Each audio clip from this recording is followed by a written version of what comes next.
Harp on Sports, the Bar, podcast, media, audio, and radio network. What do we have in store for you on this edition of the program? College football season is here. College football primer as we look through each conference, tell you who's going to win it, who's going to play in the conference championship games, who's going to win the Heisman. Lay all that out for you. Also, prize Florida quarterback recruit DJ Lagaway puts on a display in his first weekend of high school football. He is going to be the most hyped recruit at the quarterback position ever coming in at Florida. I'll explain why coming up. Again, Harp on Sports, the Bar, podcast, media, audio, radio network. Follow, share, like, subscribe. Social media, Instagram, Twitter, at Harp on Sports. Auditory route, Buzzsprout, Spotify, Apple Podcast. You can also hit us up via Facebook page, Harp on Sports, the Bar, Harp on Sports, the YouTube channel, and of course, harponsports.com. Okay, here we are. College football's here. College football's here, and I know we have, San Jose State, USC, Notre Dame, Navy. I mean, Notre Dame probably has an outside shot to get into the playoffs. Not going to make it. Just not. But, look, it's, if you look at the job that they did at the end of last year where they closed the gap, but losing Michael Mayer and losing a target like that, it's going to be tough. It's going to be tough for them. But USC has a legitimate chance to go to the college football playoffs, so doing predictions after the fact is not my thing. So we're going to get into it right now, even though it's week 0. And looking across the board, we might as well start with the Pac-12. USC in action. This conference, it's last hurrah. Last hurrah. It's also a conference that has some good football teams. Michael Penix Jr. in Washington coming off, a 9-win, 10-win season last year. You have, of course, Utah. What Utah did to USC in the Pac-12 championship game. And then, quarterback gets hurt and you find yourself in a situation in the Rose Bowl. Doesn't work out the way you thought it would. I get it. He's back. Rising's back. And they host Florida out of the gate. They've got a tough get first few weeks of the season. So it's going to be tough for Utah. Looking at the Pac-12 as a whole, USC has the most talent. They do have to go to Notre Dame, and that can be tricky if it's cold at night. It can be tricky, but I just look at their schedule, and they got the defending Heisman Trophy winner. They were playing well at the end of the year. He gets hurt in that Pac-12 championship game where it's a different story. Then they sleptwalk through their bowl game. I like Caleb Williams in USC, and I like Michael Penix, and I like Washington. And I was going through and looking at both of these schools and what they bring to the table and where Washington plays and who they host. The schedules are key to me. Washington only plays 2 ranked teams on the road all year. And the fact that they have a quarterback that comes back, you return a quarterback that could have been a first or second round pick, Penix probably second round pick, then, I'm impressed. I can't think of a year where more quality quarterbacks are returning than this one. I can't. We had a pretty good run last year of quarterbacks that were selected in the first and second round.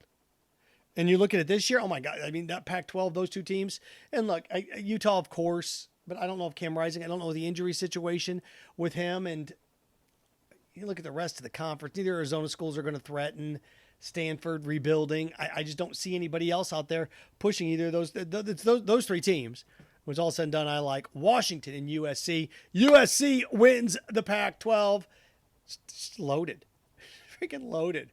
And kind of got the coach for that type of offense too. So USC wins the last Pac-12 championship is currently constructed. The ACC, this one, the hype train for Florida State. I think Florida State's a good football team. I think Florida State's going to win double-digit games this year. I do. But in this conference, it's like anything else. I look at quarterback play. Cade Klubnik. That's a guy that right now, heading into the regular season, for what it's worth, Heisman finalist. Also, Drake May. Quarterbacks may go 1-2. It may be Caleb Williams, Drake May 1-2 in the draft this year, depending on who's picking. Drake May came back. Drake May is legit. He's good. He's a good quarterback. And where that program is headed, you see them go 10-2, and then they kind of stumble a little bit. Then Mac Brown's a good football coach, and what he's built there is pretty strong. And you look at the rest of that conference, it's Florida State, North Carolina, and Clemson. Other than that, I don't really somebody I guess could sneak in there. This is always the conference of having an 8-4 team play in the championship game in these weird off years. But they've restructured this conference, so it's a two-top pony at the top. Divisions be damned. I'm going with the two best quarterbacks. So give me Clemson, North Carolina. Clemson wins the ACC. I do think it's going to be tough for somebody out of this conference to make the college football playoff, though. So we got, right now, USC out of the Pac-12, Clemson out of the ACC. To the Big 12. Big 12's a little bit tricky because Oklahoma State's not ranked. Texas and Oklahoma, in their rebuilding processes, have both figured it out. Texas is loaded. They're kind of sneaky. Now, they got their work cut out of them because they got to go to Alabama. But I was looking at Texas's schedule. Texas may not play a ranked team on the road until November. Besides Alabama, of course. Quinn Evers, he's legit. Legit dude. The fact that Arch Manning's going to have to sit shows you how good Quinn is. And I went through and looked at this. Xavier Worthy, Jordan Whittington, and is it Jadavian at wide receiver or a tight end? Jadavian Savory. They've got their top three receivers, tight ends returning. So they have their quarterback back. They've got their top two targets on offense back. And they've got their they've got 2,000 yards receiving coming back. One of them's a tight end. They came back. And remember, this is a Texas team that had Alabama beat. Now they have to go on the road. But they're a little more mature. No Bryce Young. We'll see. We'll see how this goes. But I look at it this way. Three best weapons in the Big 12 coming back. Quarterback coming back. I like Texas to win the Big 12. And I like them to play Baylor. And Baylor's kind of tricky because Baylor, to me, slides in there. Remember, this was a team a couple years ago that had a chance at the college football playoff. Big 12 championship, won it. Oklahoma State ends up playing Notre Dame in the Fiesta Bowl, right? And, that's a good Baylor football team. It's well coached. Dave Aranda, it's a good coach football team. They took a step back. I think they bounced back this year. Here's why I like them. They don't play Oklahoma. They get Texas at home. Now, look, this could be one of these things where 11-1 Texas plays 9-3 Baylor. I think you're going to have a little bit of a gap like that in the Big 12. TCU, of course, needs to replace their quarterback, and you start to go down the scale here. I just don't see who's going to challenge. Cincinnati, UCF, all these schools new to the fray, but Luke Fickell's gone. When it's all said and done, Dave Aranda, and the schedule's favorable, the talent is, in the middle of the pack, maybe a little top third of the conference. Give me Texas and Baylor. Texas wins the Big 12. Big 10. The Big 10 this year, single line division can't come soon enough. I was trying to think the last time a team out of the West won that sucker. Right? The East dominates that thing. What is it, Legends and Leaders? It was a little bit different, but you've got three teams in the East that are ranked in the top 7. Ohio State, Michigan, and Penn State. And then in the East, or in the West, So let's start with the West first. You could pick Minnesota, Iowa, Wisconsin, pull them out of a hat. I'm going with Wisconsin for this reason. I wrote the number down because to me it's fascinating. First of all, Luke Fickell brought 2 offensive linemen with him from Cincinnati in the transfer portal. But looking at Wisconsin, you got Tanner Mordecai, who is 23 years old at quarterback, 33 touchdowns, 10 picks last year, 3,500 yards. So Tanner Mordecai at Wisconsin, you had 3,500 yards passing, 33 touchdowns and 10 picks. He comes back to a weak division. We're not as strong as the other division. And you have offensive linemen there. 4 of your offensive linemen have 500 plus snaps under their belt. If your offense is running 60 plays a game, which that's just unheard of, right? Think about this. These guys are coming back. So you get 4 offensive linemen. And, oh, by the way, the other offensive linemen's at 493. So Wisconsin returns the gut of their offensive line. 4 of them, 500 plus snaps. Tanner Mordecai, 23-year-old, 5th-year senior at quarterback. In that division, Wisconsin wins that division. Luke Fickell, I like Wisconsin to win that division. And, you know, Ohio State, Michigan, Penn State.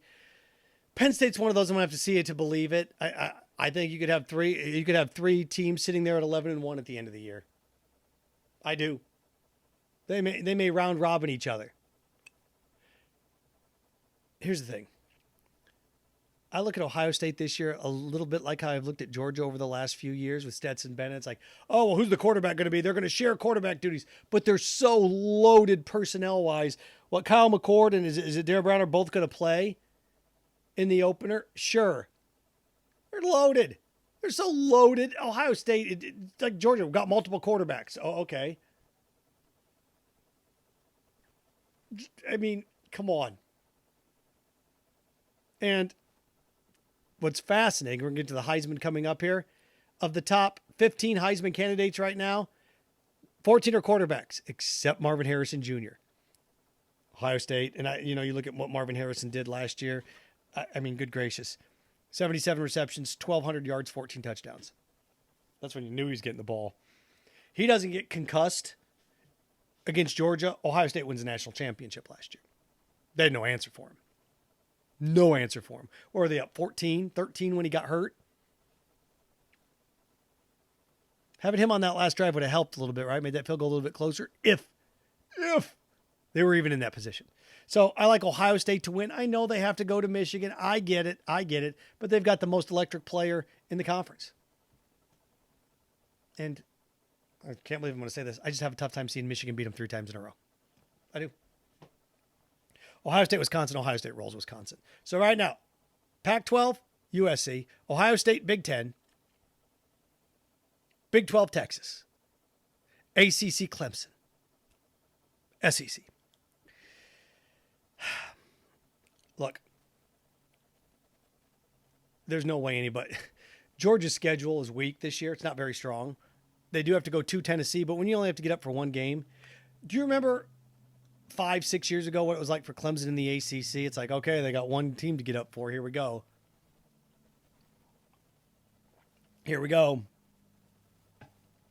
And then they just run roughshod. That's what I look at this division like. So Clemson has to get up for Florida State. All right, here we go. Boom. Or Florida State used to have to get up for Clemson. Boom. It's one-trick pony. Georgia has to go to Tennessee, so it can get a little bit tricky, but they're going to win that division. So give me Georgia in the East, and I was trying to find reasons why, and what Carson Beck, he's going to be the starting quarterback. Doesn't matter. I know it does, but at this point, they finally got the prototypical guy to run that offense, even though Stetson Bennett to me was like a Ken Dorsey is what he was. He just got the job done. Just extremely effective. So there you go. And the defensive juggernaut that this team is, and just how they get 5-star after 5-star after 5-star after 5-star. Look, they got more talent than everybody else. You could take the 10 most talented guys off Georgia, and they'd still probably have the most talent in the East. It's loaded. Absolutely loaded. So Georgia wins the East. The West is a little bit trickier. I wanted to pick LSU. I did. Jaden Daniels and what they bring to the table at LSU and the job that Brian Kelly did. They beat Alabama on the last play of the game at LSU. And Alabama loses on the last play of the game against Texas A&M. So, hell hath no fury, like Nick Saban scorned. I just right here. I wrote down. I'm like, what are the chances that Alabama doesn't win the East or doesn't win the West back-to-back years? You know the last time Nick Saban didn't win his division 2 years in a row? Or didn't Nick Saban went 3 years? Because that's what it would be if he didn't win it this year. The last time Nick Saban went 3 years without winning his division since he got to Alabama? He hasn't. Nick Saban has never not won that division. At least every other year.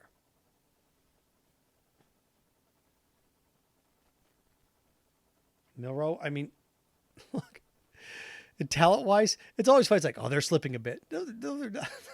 Still a top 5 team. I mean, it was a top 5 team that lost in the final play twice last year on the road. What about their quarterback? I just sit here and okay. All right. Auburn's not ready yet for them. And, Mississippi State. The Texas game can be a little tricky, but they're going to win that division. So give me Alabama, Georgia, and give me Georgia to win the SEC.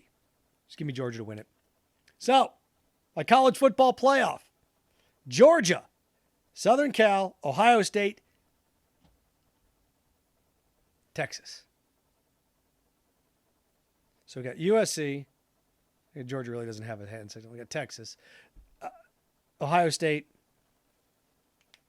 I mentioned the dogs already. USC, Georgia, Ohio State, Texas. Now you basically said just picking blue bloods there. Yeah, okay. I don't have the ACC winner getting in. You may say, well, multiple teams from the SEC. I don't have multiple teams getting in from the SEC either. I just have a tough time seeing Georgia getting beat along the way here. And Alabama's going to be good. Nick Saban's going to be right back there. But I see Alabama like 11-1 in the regular season. Georgia 12-0. And Georgia beating them. And there's 2 losses. And then here we go. Could be a lot more interesting figuring this out when we get to 13. But Georgia, USC, Ohio State, Texas. Give me Ohio State and Georgia in the national championship game. And the Ohio State University punches their ticket this year. Ohio State wins the national championship. So there you go. My college football playoff and my conference. I could go down and do division by division, but that's just boring. Boring. Quarterback, talent. Again, Texas. 3 big receivers coming back. And Quinn Evers. Heisman hype. Heisman hit. Caleb Williams is the favorite right now, going off about 4-1. Jaden Daniels sitting there at 10-1. Quinn Evers, Texas, 14-1. I look at guys like Notre Dame, Sam Hartman, 16-1. The last time the Heisman preseason favorite won it was, I can't remember, Marcus Mariota. Been a decade. I seriously can't remember the last time the preseason Heisman favorite won it. Can't. So, Caleb Williams. And Caleb Williams is what now? I think it's the 6th guy. The 6th guy in the last 15 years that's trying to repeat. 6th guy in 15 years that's trying to repeat as this sucker. Sam Bradford tried to repeat. Johnny Manziel tried to repeat. Jameis Winston tried to repeat. Yeah, just doesn't happen. Lamar Jackson tried to repeat. Just doesn't happen. So about half the time, the Heisman Trophy winner comes back and Archie Griffin, we're looking at 50 years ago now? 50 years, close to 50 years since Archie did it. Now, Caleb Williams is in the right offense, going to put up hellacious numbers to do it. And look, all these quarterbacks. Drake May. There's quarterbacks everywhere. Penix Jr. sitting there at 16-1 as well from Washington. You're going to have gaudy numbers. Ridiculous numbers. Maybe it's a year a defensive guy sneaks in. Again, looking at the odds, 15 of the 15 Heisman Trophy favorites right now. Vegas, Bally's, however you want to look at it. Look at these from Bally's. 14 are quarterbacks. The only one that's not is the guy I'm picking to win the Heisman. It's the guy I'm picking. And I think he's the best athlete. And he's the best returning wide receiver to college football. It's Calvin Johnson. And that's Marvin Harrison Jr. Picking Ohio State to win the national title, and I think Marvin Harrison Jr. wins the Heisman. I just look at his numbers from last year: 77, 1263, 14 touchdowns. Now, I know they're going to target him a little bit more. I know it, but Ohio State now has more talent. The question is, can he stay healthy? But that was the question with C.J. Stroud and Bryce Young and these guys, and one of them gets banged up. If you get hurt, you're not going to win this sucker. That's the way it goes. That's why it's so tough to win this thing. You got to stay healthy. And fortunately for him, Caleb Williams got hurt in the last game of the year last year. So when it's all said and done, I like Marvin Harrison Jr. to win it. Now, what do I think? I do think Caleb Williams is right there. I do. I think Caleb Williams is right there. And, you look around and the numbers that are put together, I think a guy like Drake May is going to be right there too. I think he's going to have a monster year. Monster year. Quinn Evers going to have a monster year. Xavier Worthy at wide receiver at Texas is pretty special too. But again, Xavier Worthy can have 1,100 yards receiving. You're just not going to keep up with Marvin Harrison. I mean, look what he did to Georgia last year in the semifinal. Georgia had no answer for him. Oh, except knock him out. So there you go. My Heisman winner, Marvin Harrison Jr. Wanted to wrap with this. DJ Lagaway, Florida's 5-star quarterback, senior in high school. This guy wants to come to Florida. And, he's trying to recruit other people to come to Florida. This is his baby. He's a Texas kid. In his first high school football game, this dude just completed 19 of 21 passes for 425 yards and 8 touchdowns. They won 52-21. So Lagaway completed 19 passes and 8 of them were touchdowns. So almost 40% of his passes are touchdowns? It's ridiculous. I mean, almost 40%. Dude was 19 of 21, so only threw 200 completions, 425, 8 touchdowns. That's absurd. 7 through the air, 1 on the ground. They won 52-21. The team that they played, I don't know, but putting up numbers like this, and we'll see as the season progresses, he is the most talented quarterback to come into Florida since Tim Tebow. But remember, Chris Leak was the number 1 quarterback in the country coming in. And guys that have come in here in the past, whether it's Johnson, whether it's Shane Matthews, guys are good. Rex Grossman have come in. The hype train for Lagaway and Billy Navy, it's going to be through the roof. I think there's more hype. There's going to be more hype by the end of the year. DJ Lagaway than any quarterback in the history of Florida. Because Tebow, everybody, Tebow's going to be great. Tebow's going to be great. But remember, Tim Tebow didn't start as a freshman. Lagaway's going to be able to start as a freshman. Going to be expected to start as a freshman. Hand the reins here, young man. The next 3 years are yours. So, in your first game when you're throwing 8 touchdown passes, we knew he's good. And, is he the number 3 quarterback in the country? Senior year, who knows how that adjusts? But dude's legit. He's the real deal. And when it's all said and done, there's going to be more hype around him than any quarterback. Chris Leak was a beast coming out, right? Hype around Chris Leak. And I'm looking around college football and hype. And, of course, last year, nothing will top Arch Manning.